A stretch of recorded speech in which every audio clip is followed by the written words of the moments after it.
بات ہے کہ ایک چھوٹے سے گاؤں میں ایک اچھا اور مہربان بادشاہ رہتا تھا۔ وہ اپنے لوگوں کا بہت خیال رکھتا تھا اور ہمیشہ ان کی مدد کرتا تھا۔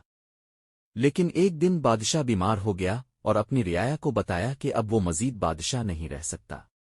بادشاہ نے اعلان کیا، جو بھی سب سے زیادہ عقل مند، ایماندار اور بہادر ہوگا وہ نیا بادشاہ بنے گا۔ یہ سن کر گاؤں کے سب لوگ حیران ہو گئے۔ بادشاہ نے ایک امتحان رکھا تاکہ وہ نئے بادشاہ کا انتخاب کر سکے۔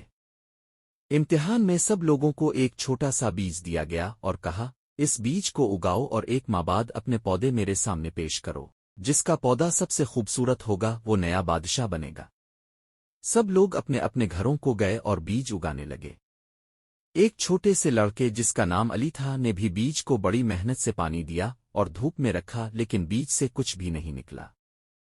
ایک ماہ گزر گیا اور گاؤں کے سب لوگ اپنے خوبصورت پودے لے کر بادشاہ کے پاس آئے، لیکن علی خالی گملہ لے کر آیا۔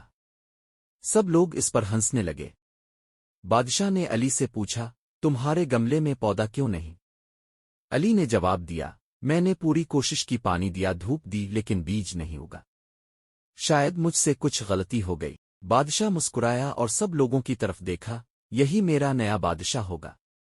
سب حیران ہو گئے۔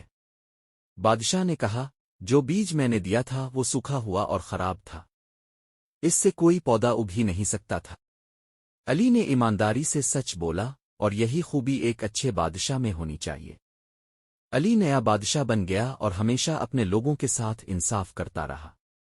گاؤں خوشحال اور پرامن ہو گیا۔ یہ کہانی ہمیں سچ بولنے اور ایماندار رہنے کی اہمیت سکھاتی ہے۔